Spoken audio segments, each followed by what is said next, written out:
ನಮಸ್ಕಾರ, ನಾನು ನಿಮ್ಮ ಪ್ರದೀಪ್ ಚಂದ್ರ. ನಾನು ಮೂರ್ನಾಡು ಕಡೆಯಿಂದ ವಿರಾಜಪೇಟೆಗೆ ಹೋಗ್ತಾ ಇದ್ದೆ. ಆನ್ ದ ವೇ ನಮ್ಮ ಕರ್ನಾಟಕದ ನ್ಯಾಷನಲ್ ಕ್ರಶ್ ಅಂತ ಹೇಳ್ತಾರೆ, ರಶ್ಮಿಕಾ ಮಂದನ್ ಅವರ ಮನೆ ಇದೆ.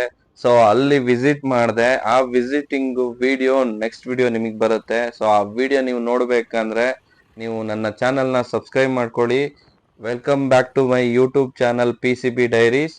ರಶ್ಮಿಕಾ ಮಂದನ್ ಅವರ ಫ್ಯಾನ್ಸ್ ಆಗಲಿ ಅಥವಾ ಹೇಟರ್ಸ್ ಆಗಲಿ ಯಾರಾದರೂ ಪರವಾಗಿಲ್ಲ, ಚಾನಲ್ನ ಸಬ್ಸ್ಕ್ರೈಬ್ ಮಾಡ್ಕೊಳ್ಳಿ. ನೆಕ್ಸ್ಟ್ ಅವರ ಮನೆನ ತೋರಿಸ್ತೀನಿ. ತುಂಬಾ ಐಷಾರಾಮಿ ಬಂಗಲೆ ಆಗಿರುವಂತಹ ಮನೆ ಅದು. ಆನ್ ದ ವೇ ನಾನು ಹೋಗ್ತಾ ಇರ್ಬೇಕಾದ್ರೆ ನನ್ನ ಕಣ್ಣಿಗೆ ಬಿದ್ದಿದ್ದು ಒಂದು ಡಿಫ್ರೆಂಟ್ ಲುಕ್ ಇರುವಂತಹ ಹಣ್ಣು. ಆ ಹಣ್ಣಿನ ಬಗ್ಗೆ ನನಗೆ ಗೊತ್ತಿರ್ಲಿಲ್ಲ. ಸೊ ದಾರಿಲಿ ಹೋಗ್ಬೇಕಾದ್ರೆ ಸಡನ್ ಆಗಿ ಆ ಹಣ್ಣನ್ನ ನೋಡ್ದೆ. ಆ ಹಣ್ಣನ್ನ ನೋಡಿದ ತಕ್ಷಣ ನಾನೇ ಗಾಡಿ ಸ್ಟಾಪ್ ಮಾಡಿದೆ. ಬಟ್ ಆ ಹಣ್ಣಿನ ಫೋಟೋನ ಎಲ್ಲೋ ನೋಡ್ದಂಗಿದ್ರು ಕೂಡ ಆ ಹಣ್ಣಿನ ಬಗ್ಗೆ ನನಗೇನು ಗೊತ್ತಿರ್ಲಿಲ್ಲ. ಆ ಹಣ್ಣನ್ನ ರೈಟ್ ಸೈಡ್ ನೋಡಿದ ತಕ್ಷಣ ಗಾಡಿನ ಸ್ಟಾಪ್ ಮಾಡ್ಬಿಟ್ಟು ಸೀದಾ ಅವ್ರ ಹತ್ರ ಹೋಗಿ ಮಾತಾಡೇ ಬಿಟ್ಟೆ. ಬನ್ನಿ ಅಣ್ಣ, ಎಂತ ಹಣ್ಣಣ್ಣ ಇದು? ರಂಬೂಟರ್ ಅಣ್ಣ. ರಂಬೂಟರ್ ಅಂತನಾ?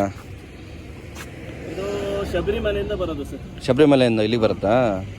ಓಕೆ, ಇಲ್ಲ ಅದಕ್ಕೆ ರೇರ್ ಅಲ್ಲ ಸಿಗೋದು? ಹಾಂ, ಇಲ್ಲಿ ಲಿಚ್ಚನ್ನು ಬೆಳೀತಾರೆ. ಹಾಂ. ಇದು ಶಬರಿಮಲೆ ಅಲ್ಲಿಂದ ಬರೋದು. ಓಕೆ. ಇದಕ್ಕೆ ಲೀಚಿ ಅಂತಾನು ಕರೀತಾರಾ? ಲಿಚ್ಚಿ ಅಲ್ಲ, ರಂಬೂಟರ್ ಹೆಸರು. ಲಿಚ್ಚನ್ನು ಬೇರೆ. ಹಾಂ. ರಂಬೂಟರ್ ಅಂತನಾ? ಗೂಗಲ್ ಸರ್ಚ್ ಮಾಡಿ ನೋಡಿ, ರಂಬೂಟರ್ ಅಂತ. ಓಕೆ. ಇಲ್ಲಿ ಬೆಳೀತಾರೆ. ಎಷ್ಟಿದೆ ಇದು ಕೆಜಿಗೆ? ಕೆಜಿ 400 ರೂಪಾಯಿ. ಓಕೆ. ಇಲ್ಲಿ ಬೆಳೀತಾರೆ, ಬಟ್ ಈ ತರ ಕಲರ್ ಬರಲ್ಲ.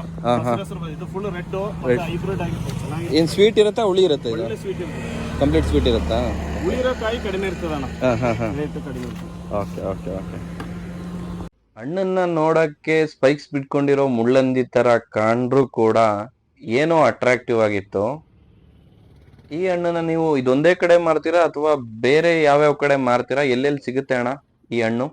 ಗೋಣಿಗಪ್ಪ ಇರ್ತೀನಿ, ವಿರಾಜಪೇಟೆ ಇರ್ತೀನಿ, ಸೋಮವಾರಪೇಟೆ ಇರ್ತೀನಿ, ಅದು ಬಿಟ್ರೆ ಮಡಿಕೇರಿ ಇರ್ತೀನಿ, ಕೃಷ್ಣಾನಗರದಲ್ಲಿ ಇರ್ತೀನಿ, ಸುಂಟಿಕೊಪ್ಪದಲ್ಲಿ ಇರ್ತೀನಿ, ಹೆಸರಧಾಮ ಹತ್ರ ಇರ್ತೀನಿ, ಎಲ್ಲ ಕಡೆ ಇರ್ತೀನಿ. ಪೂರ್ತಿ ಸುತ್ತ ಅಂದ್ರೆ ಎಲ್ಲೆಲ್ಲಿ ಪ್ರವಾಸಿಗರು ಜಾಸ್ತಿ ಇರ್ತಾರೋ ಅಲ್ಲಲ್ಲಿ ನಾವು ಒಬ್ಬನೇ ಇರಲ್ಲ, ನನ್ನ ಜೊತೆ 10 ಜನ ಇದ್ದಾರೆ ಕೆಲಸಕ್ಕೆ. ಸೇಮ್ ಹಣ್ಣು ಹಿಡ್ಕೊಂಡು. ಈ ಹಣ್ಣು ನೋಡಕ್ ಮಾತ್ರ ಚೆನ್ನಾಗಿದೆ ಅಂತಲ್ಲ, ಅತಿ ಹೆಚ್ಚು ಲಾಭದಾಯಕವಾಗಿರುವಂತಹ ಬೆಳೆ ಇದು. ಸುಮಾರು 1 ಎಕರೆಯಲ್ಲಿ ನೀವು 250 ರೂಪಾಯಿ ಹಂಗೆ ಮಾರಿದ್ರು ಕೂಡ ವರ್ಷಕ್ಕೆ 15 ರಿಂದ 20 ಲಕ್ಷ ದುಡ್ಡನ್ನ ದುಡಿಬಹುದು, ನೀವು ಪ್ರಾಫಿಟ್ ಮಾಡ್ಕೋಬಹುದು. ಮತ್ತೆ ಹೀಟ್ ಆಯ್ತದೆ ಬಾಡಿ. ಒಂದು 5-6 ತಿಂದ್ರೆ ಹೀಟ್, ನಾವು ಮೊಸರು ತಿಂತೀವಲ್ಲ ಅದೇ ತರ ಇದೆ. ಒಂದು 5-6 ಒಟ್ಟಿಗೆ ತಿಂದ್ರೆ ಹೀಟ್ ಇದಾಯ್ತದೆ. ಒಂದು ಅರ್ಧ ಕೆಜಿ ಒಟ್ಟಿಗೆ ತಿಂದ್ರೆ ಶೀತನೂ ಆಯ್ತದೆ. ಇಲ್ಲ, ಶೀತ ನೆಗಡಿ ಆಯ್ತದೆ ಅಷ್ಟೇ. 2 ದಿನ ಮತ್ತೆ ನಾರ್ಮಲ್ ಬರ್ತದೆ. ಅಂದ್ರೆ ಅಪರೂಪಕ್ಕೆ ತಿನ್ನೋದಲ್ವಾ? ಪ್ರೋಟೀನ್ ಹೈಯೆಸ್ಟ್ ಇರ್ತದೆ. ಓಕೆ, ನೀವು ಯೂಟ್ಯೂಬ್ ಅಲ್ಲಿ ಒಂದ್ಸಲ ಸರ್ಚ್ ಮಾಡಿ ನೋಡಿ.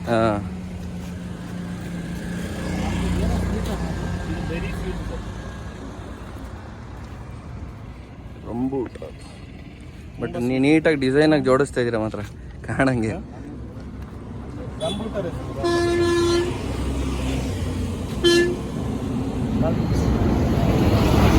ಹೆಂಗಿದೆ ಟೇಸ್ಟ್? ಚೆನ್ನಾಗಿದೆ ಟೇಸ್ಟ್? No comments. ಹುಳಿ ಬರ್ತದಾ ಬ್ರೋ? ಅದು ಹುಳಿಯಲ್ಲ, ಡಿಫ್ರೆಂಟ್. ಇದು ಕಡಿಮೆ ರೇಟ್ ಇದೆ ಅಣ್ಣ. 250-300 ರೂಪಾಯಿ ಆ ಥರ ಎಲ್ಲ ಇದೆ. ಓಕೆ. ಒಂದ್ಸಲ ಸ್ವೀಟ್ ಇರುತ್ತೆ.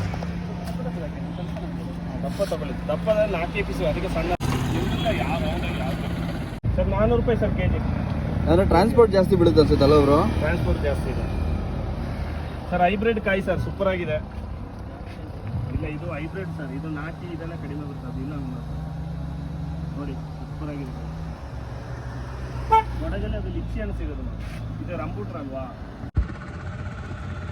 ನೋಡೋಣ ಟೇಸ್ಟ್ ಹೆಂಗಿದೆ ಅಂತ. ಇಲ್ಲಿ ರೇರ್ ಸರ್. ಓ, ಇದು ಇನ್ನೊಂದು ಹಣ್ಣು ಬರುತ್ತಲ್ಲ ಅದೇ ತರ ತಾನೇ ಇದು? ಅಲ್ಲಲ್ಲ ಸರ್, ಡಿಫ್ರೆಂಟ್ ಇರ್ತದೆ. ಡಿಫ್ರೆಂಟಾ? ಓಕೆ. ಕಾಯಿ ಅದೇ ತರ ಬರ್ತದೆ, ಬಟ್ ಟೇಸ್ಟ್ ಡಿಫ್ರೆಂಟ್ ಇದೆ. ಆ ಎಳ್ನೀರ್ ತರದ್ರಲ್ಲಿ ಇನ್ನೊಂದು ಚಿಕ್ಕದ ಹಣ್ಣು ಬರೋದಲ್ಲ ಬ್ರೋ? ಸೇಮ್.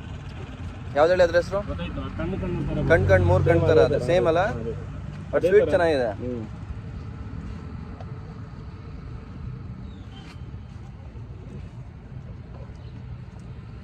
ಈಗ 2 ತಿಂಗಳು ಮಾತ್ರ ಸಿಗೋದು ಇದು? ಇದು ಮಳೆ ಈ ತಿಂಗಳು ಬರೋ ತಿಂಗಳು ಇರ್ಬೋದು ಅಷ್ಟೇ. ಮತ್ತೆ ಸೀಸನ್ ಮುಗಿತು, ಏನು ಬರೋ ವರ್ಷ. ಓಕೆ. ಇದು ಹರಾಜಿಗೆ ಟ್ರೆಂಡ್ ಹೋಗೋದು. ಒಂದೊಂದು ಮರಕ್ಕೆನೆ 10 ಲಕ್ಷ ಹೋಯ್ತದೆ ಇದು. ಒಂದೊಂದು ಮರಕ್ಕೆ ರಂಬೂಟನ್ 400 ರೂಪಾಯಿ ಕೆಜಿ. 4 ಕೆಜಿ 100 ರೂಪಾಯಿ. ಚೆನ್ನಾಗಿದೆ ಮಾತ್ರ ಸಕ್ಕತ್ತಾಗಿದೆ. ರಾಂಬೂಟರ್ ಅಪರೂಪಕ್ಕೆ ಸಿಕ್ಕ ಹಣ್ಣಾದರೂ ಕೂಡ ಇದರಲ್ಲಿ ಹೆಲ್ತ್ ಬೆನಿಫಿಟ್ಸ್ ಸಖತ್ತಿದೆ. ಸೊ ಅದಕ್ಕೋಸ್ಕರ ನಿಮ್ಗೆ ತಗೊಳ್ಳೋಂತ ಜನಗಳು ಜಾಸ್ತಿ ಇದ್ದಾರೆ. ಸೊ ಇದು ಒಳ್ಳೆ ಬಿಸ್ನೆಸ್ ಆಗುತ್ತೆ, ಅಥವಾ ಇದನ್ನ ಬಿಸ್ನೆಸ್ ಕೂಡ ಮಾಡ್ಬೋದು. ನೀವು ಮನೆಯಲ್ಲಿ 1 ಎಕರೆ ಇಲ್ಲ ಒಂದು 15 ಕುಂಟೆ ಜಾಗ ಇದ್ರೂ ಕೂಡ ಇದನ್ನ ಆರಾಮಾಗಿ ಬೆಳೆದು ಬಿಸ್ನೆಸ್ ಮಾಡ್ಕೋಬಹುದು. ಸೊ ಇದ್ರ ಬಗ್ಗೆ ನಿಮಗೆ ಕಂಪ್ಲೀಟ್ ಮಾಹಿತಿ, ಅಂದ್ರೆ ಹೇಗೆ ಗಿಡ ಎಲ್ಲಿ ಸಿಗುತ್ತೆ, ಎಷ್ಟು ತಳಿ ಇದೆ, ಯಾವ ತರ ಇದ್ರ ಪ್ರೋಸೆಸ್ ಕಂಪ್ಲೀಟ್ ಮಾಹಿತಿ ಬೇಕು ಅಂದ್ರೆ ಕಾಮೆಂಟ್ ಮಾಡಿ, ನಾನು ನೆಕ್ಸ್ಟ್ ವಿಡಿಯೋದಲ್ಲಿ ತಿಳಿಸುವಂತಹ ಪ್ರಯತ್ನ ಮಾಡ್ತೀನಿ. ಜೈ ಹಿಂದ್, ಜೈ ಕರ್ನಾಟಕ ಮಾತೆ.